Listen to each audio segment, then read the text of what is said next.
అందరికీ నమస్కారం. Welcome to our channel. ఆంధ్రప్రదేశ్లో కూటమి ప్రభుత్వం ఏర్పడిన తర్వాత వైసీపీ గత ప్రభుత్వంలో చేసినటువంటి స్కామ్లు కావచ్చు, అదేవిధంగా కుంభకోణాలు ఒక్కొక్కటిగా బయటపడుతూ ఉన్నాయి. అయితే నిన్నటి రోజున ఆంధ్రప్రదేశ్ స్టేట్ ఫైబర్ లిమిటెడ్లో కార్పొరేషన్ సంబంధించి సుమారుగా 280 కోట్లకు పైగా కుంభకోణం జరిగినట్టు వార్తలు అయితే రావడం జరిగింది.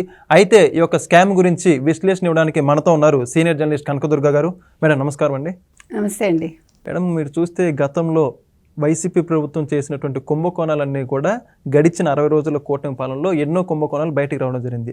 అయితే నిన్నటి రోజున ఏపీఎస్ఎఫ్ఎల్ ఆంధ్రప్రదేశ్ స్టేట్ ఫైబర్ లిమిటెడ్కి సంబంధించి 280 కోట్లకు పైగా స్కామ్ జరిగినట్టు వార్తలు అయితే రావడం జరిగింది. అయితే ఈ స్కామ్ దేనికి సంబంధించింది అంటారు, ఎలా జరిగిందంటారు మేడం? ఇప్పుడు ఈ కనెక్షన్స్ ఇస్తారు కదండి, కేబుల్ కనెక్షన్స్, వాటికి సంబంధించింది ఇది. యాక్చువల్గా 2019లో వీళ్ళు ఏం చేశారంటే, ఈ వైసీపీ ప్రభుత్వం వచ్చాక జగన్మోహన్ రెడ్డి వీళ్ళు ప్రీపెయిడ్గా ఇచ్చేసారనమాట. దాంతో ఏం చేశారు, మొత్తం 238 కోట్ల స్కామ్ అది. అంటే వాళ్ళు కనెక్షన్స్ సంఖ్యను తగ్గించి చూపించి ఆ మిగతా డబ్బును వేరే ఖాతాలోకి మళ్ళించారు, బినామీ ఖాతాలో. వాళ్ళు చేసింది అది. ఇప్పుడు వీళ్ళు ఇక్కడే కాదు కదండి, మొత్తం మీరు ఏ శాఖ తీసుకున్నా ఈరోజు మనం ముందు నుంచి చెప్తున్నదే జరుగుతుంది. ఇప్పుడేమి కొత్తగా జరుగుతున్నది ఏదీ లేదు. మనం ఇవన్నీ ముందే యాంటిసిపేట్ చేసి ఎలక్షన్స్ ముందే చెప్పాం మనం. ఒక్కొక్క శాఖలో అవినీతి జరుగుతుంది, అధికారులు పారిపోతారు, పట్టుకోండి, మీరు రాగానే ఫైల్స్ మాయమైపోతాయి, లేదు చిప్స్ మాయమైపోతాయి, మొత్తం డేటా అంతా మాయమైపోతుంది అని చెప్పాం మనం చెప్పినట్టే ఎలక్షన్ అవ్వడం, రిజల్ట్ రావటం, 1 by 1 మనం ఫైల్స్ తగలబడిపోవడం చూసాము, తర్వాత ఆఫీసులు తగలబెట్టడం చూసాము, చాలా చూసాం మనం. అదేవిధంగా ఇప్పుడు కొంతమంది మంత్రులే మాయమైపోయారు, ఎక్కడికి వెళ్ళారో తెలియదు, అంటే విదేశాలకు వెళ్ళిపోయారో, జంప్ చేశారు. అందుకని ఇప్పుడు ఇది చెప్పాలంటే 238 కోట్లు జగన్మోహన్ రెడ్డి హయాంలో చాలా చిన్న ఇదన్నమాట, అవినీతి కింద మనం చూడాలి. అంటే వాళ్ళ కళ్ళకి ఇది చాలా చిన్నది. వాళ్ళన్నీ వేల కోట్లు చేశారు కదండి. ఇప్పుడు మన ఎకరాలు భూదందాలు చేశారు, అంటే 100 ఎకరాలు. సో ఆ రకంగా చూసుకున్నప్పుడు మరి ఇది చాలా మైన్యూట్ కింద లెక్క వాళ్ళ కళ్ళకి. అంటే ఇది ప్రాథమికంగా వచ్చినటువంటి లెక్క అని చెప్పేసి కూడా చెబుతా ఉన్నారు దాంట్లో.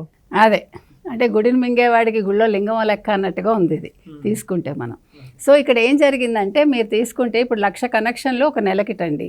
1,00,000కి ఇప్పుడు ఆపరేటర్ ఎవరైతే ఉంటారో వాళ్ళు 59 రూపాయలు ఎంతో కట్టాలి. దాన్ని వీళ్ళు ఏం చేశారంటే 150 రూపాయలుగా చూపించి అది వాళ్ళు 150 కోట్లు అక్కడ దండేసుకున్నారు. ఓకే, అదొకటి. తర్వాత గ్రీన్ ల్యాంటర్న్ అనే ఒక సంస్థ బాంబేలో వాళ్ళు ఇవన్నీ కూడా రెడీ చేసి ఇచ్చారు వాళ్ళకి, ఈ కేబుల్స్ వాటెవర్, అదే ఈ అకౌంట్స్ వాళ్ళు. సో వాళ్ళు ఏ రకంగా చేశారో మనకు తెలియదు. అయితే ఇక్కడ మనం మొత్తం ఒక్కసారి దీని సంగతి ఒక్క నిమిషం అలాగా బర్డ్స్ ఐ వ్యూ లాగా చూద్దామండి. మనం ఇందాక చెప్పుకున్నట్టుగా ఈ ప్రీపెయిడ్ విధానం ఏదైతే ఉందో 2019లో ఏపీ ఫైబర్ నెట్ కేబుల్ కనెక్షన్ల సంఖ్య సుమారు 9 లక్షలట. ఓకే. ప్రస్తుత రికార్డుల ప్రకారం సంస్థ చూపే కనెక్షన్ల సంఖ్య 5 లక్షలు మాత్రమే. సో ఫైబర్ నెట్ సేవలకు ప్రజల్లో ఆదరణ తగ్గడం వల్ల కనెక్షన్ల సంఖ్య తగ్గితే పోనీలే అని సరిపెట్టుకోవచ్చు. కానీ కొత్తగా మరో 20 లక్షల కనెక్షన్లు తీసుకునేందుకు ప్రజల నుంచి డిమాండ్ ఉంది. అలాంటి పరిస్థితుల్లో కనెక్షన్ల సంఖ్య తగ్గడం అనేది జరగదు. ఇక్కడే అసలు మతలబు ఉంది అంటున్నారు. 2023 జనవరి 10 నుంచి మిగిలిన జిల్లాలకు ప్రీపెయిడ్ విధానాన్ని ప్రస్తుతం ప్రవేశపెట్టింది.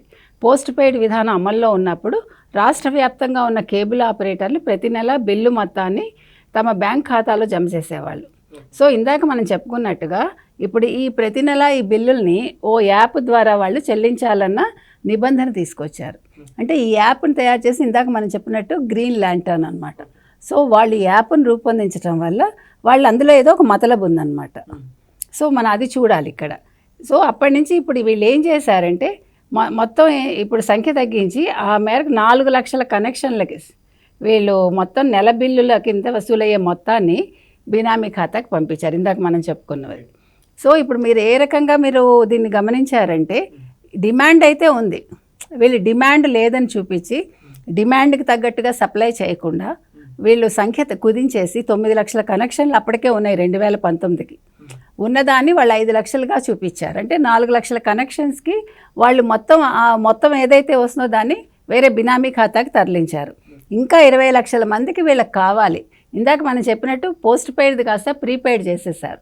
దానివల్ల మీ దగ్గర డబ్బులు వాళ్ళు ముందే తీసుకుంటారు కదా, తీసుకుని వీళ్ళు చెల్లించకుండా అంటే ఎలాగ అసలు ఈ రకంగా ఈ ఆలోచన విధానం అనేది వీళ్ళకి ఎలా వస్తుంది అంటే ప్రతి దాంట్లోంచి అంటే దీన్ని ఏమనాలి, మనం ఒక కుటిలంగా మనకి ఎక్కడికక్కడ మనం ₹1 ఎట్లా తీసుకోవచ్చు అంటే దొంగ లెక్కలు చూపించి.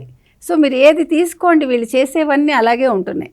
ఎక్కడా కూడా ఒక సజావుగా ఒక నిజాయితీగా వాళ్ళైతే చెయ్యలేదు చెప్పాలంటే. కాబట్టి ఇవాళ ఇది కూడా వాళ్ళకి కేబుల్ అనేది కూడా వాళ్ళకి ఈ ఫైబర్ నెట్ ఏదైతే ఉందో ఇది కూడా వాళ్ళ అవినీతికి ఒక అడ్డగా మారింది.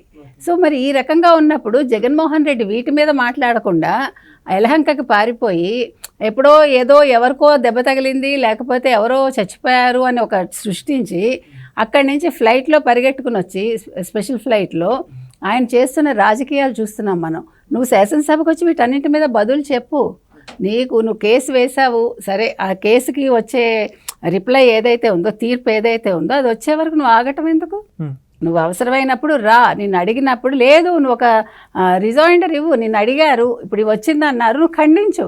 నువ్వు చేయకపోతే నువ్వు ఖండించు, నీకు ఉంది కదా, నీ సోషల్ యాప్లు ఉన్నాయి, తర్వాత నీకు సోషల్ మీడియా ఉంది. లేదు నువ్వు డైరెక్ట్ ప్రెస్ మీట్స్ పెడుతున్నావు. నువ్వు ఇంచుమించు చంద్రబాబు నాయుడు గెలిచాక వైసీపీ ప్రభుత్వం ఓడిపోయాక ఆయన ఎన్ని ప్రెస్ మీట్లు పెట్టారండి? ఇక్కడికి ఒక 5-6 పెట్టారు సుమారుగా. 5 ఏళ్లలో ఒక్క ప్రెస్ మీట్ పెట్టని వ్యక్తి 6 ప్రెస్ మీట్లు పెట్టాడు. ఇన్ని అవినీతి ఆరోపణలు వచ్చాయి. ఇంకా పెద్దిరెడ్డిని వెనకేసుకొస్తాడు.